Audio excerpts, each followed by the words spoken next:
Mama Kevine. Mama Kevine. Ndahano. Ndahano umugore mwiza. Yego ngabo mwiza. Wewe wicaye hano.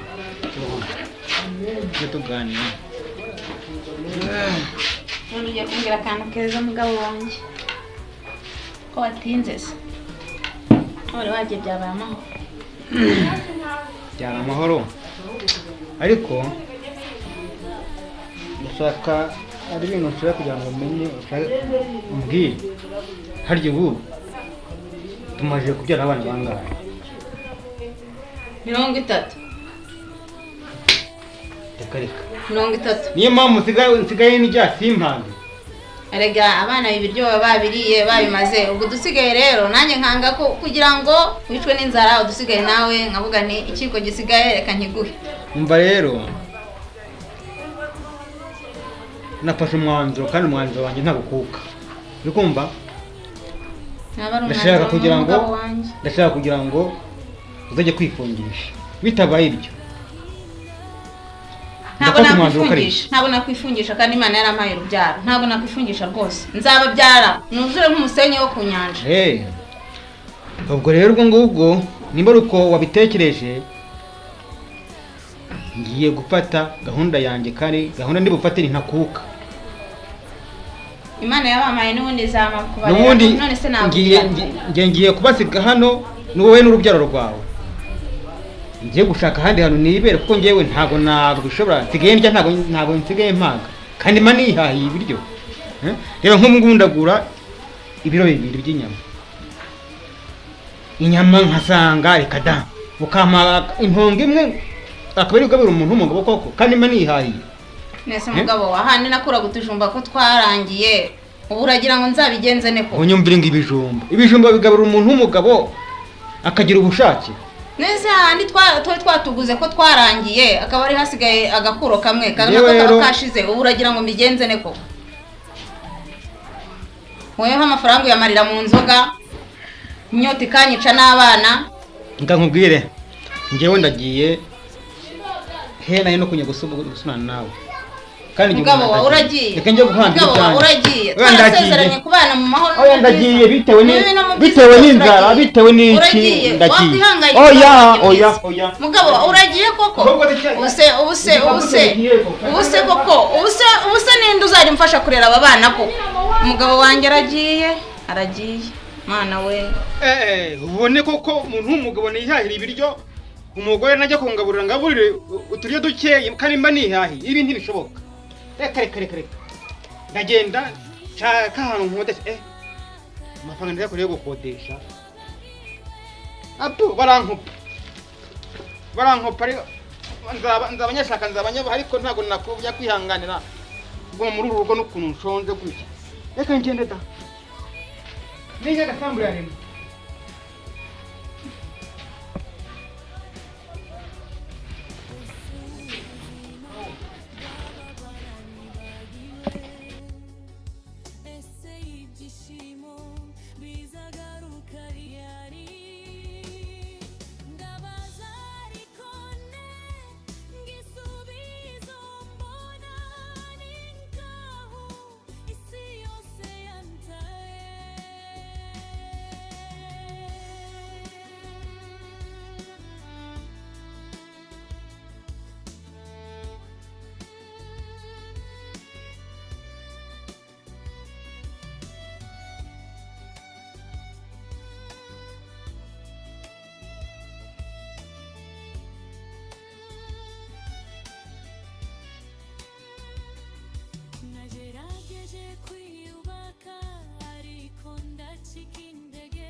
Yego.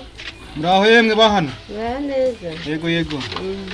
Muraho. Mukomere. Rero muri muryamye. Yego. None. Kushaka wananjye hano nakodesha inzu. Ugura aho ngaho irahari. hano irahari. Okay, murakoze. Yego.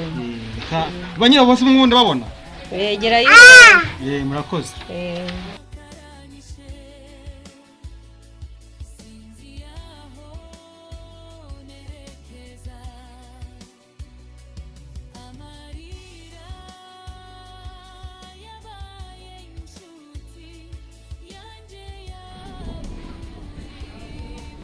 Ubundi inzoba ndangiye ikodeshwa n'iyihera n'iyi cyangwa n'iri inzu itarimo sima.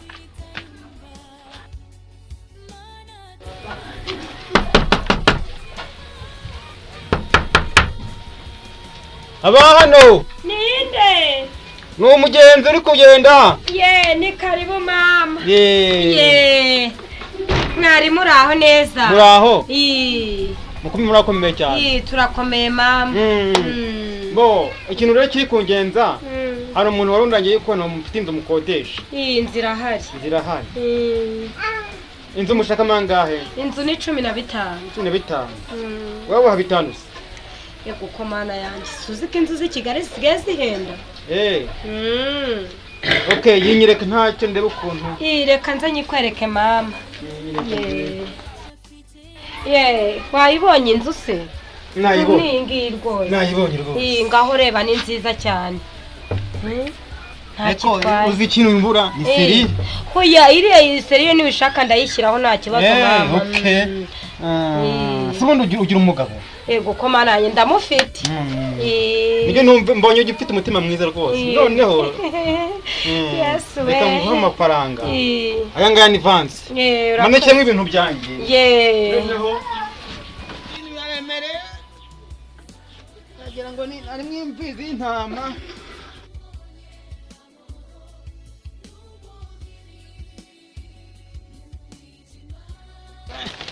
Nibiza mudebe ukuntu nakwitekera. Ubwo rero yaranyikishije inzara shaho nihahira.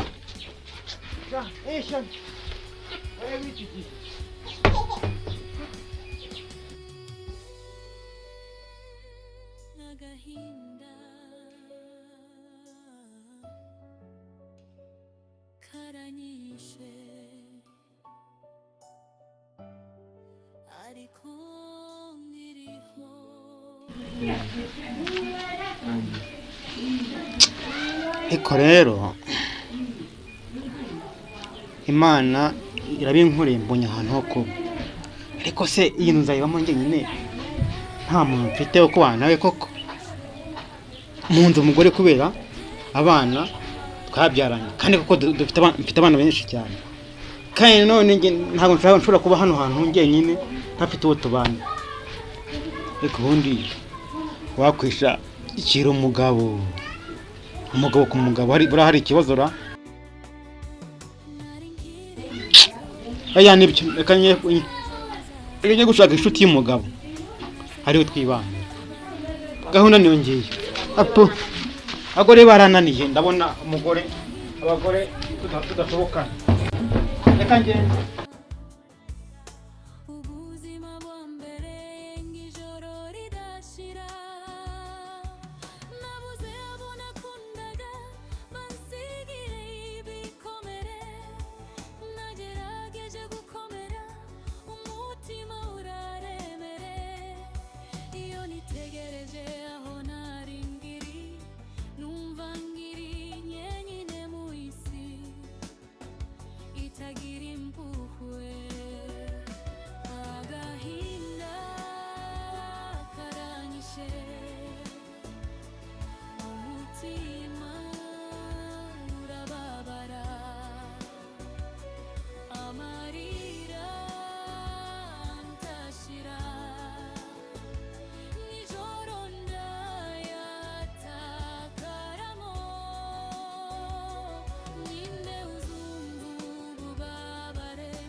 Muraho neza? Muraho cyane. Makuru ki? Neza. Yameze utese? Na mahoro. Nabona umeze neza.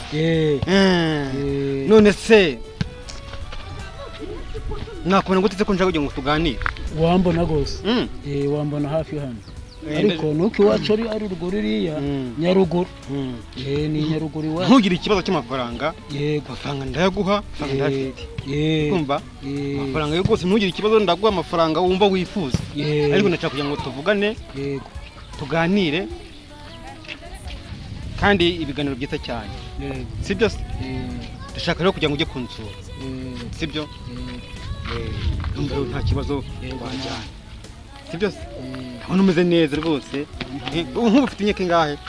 Mfite 25. Zino mvise nizo mu muryango. Kubera ko nakoze nizo mu muryango nyine wacu. Okay. Ntacyo. Ngwino tujye kunsura.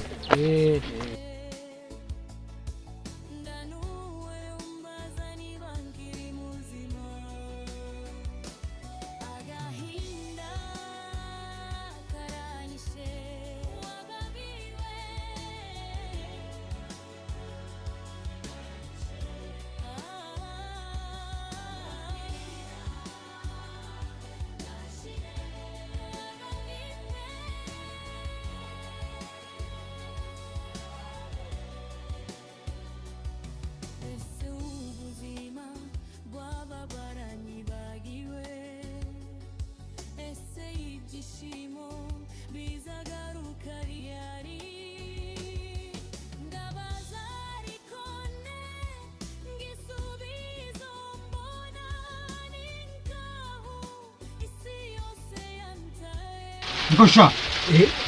Ibi nibyo bavuga emana data. No kwitwaza gikotori. Ni ibingibi bavuga. Ni ibingibi. Ibingibi nta yigenga. Uziko nansuriye.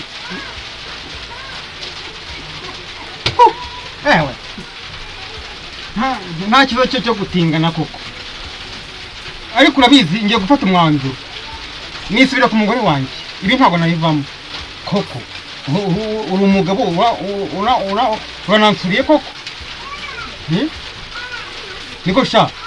Uvuga gukubitira mwahangaha. Nta soni zo kunsurira. Afite n'akabuno kabi gusa. Yewe. Nagenda ndabona. Reka nigende.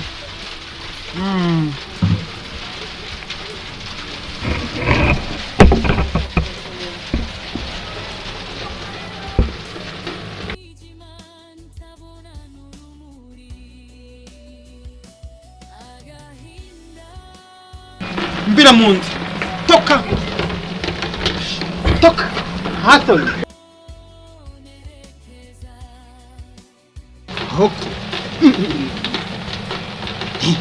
Ariko konye numva bavanga abantu niyo gutengana ngo biba bimeze neza. Ni kuriya ko ntibaho. Nashyizeho gikotori ya 5 irishiraho. Asaza karanansuriye. Umunuko mubi cyane. N'inzu nyivuyemo. Kanisubirira iwanjye. Apo.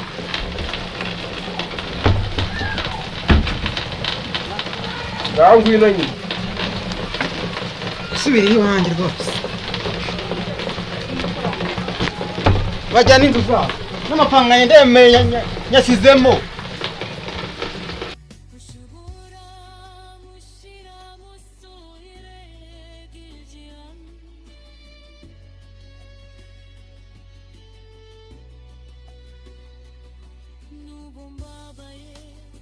Ndacyafite icyizere ko umunsi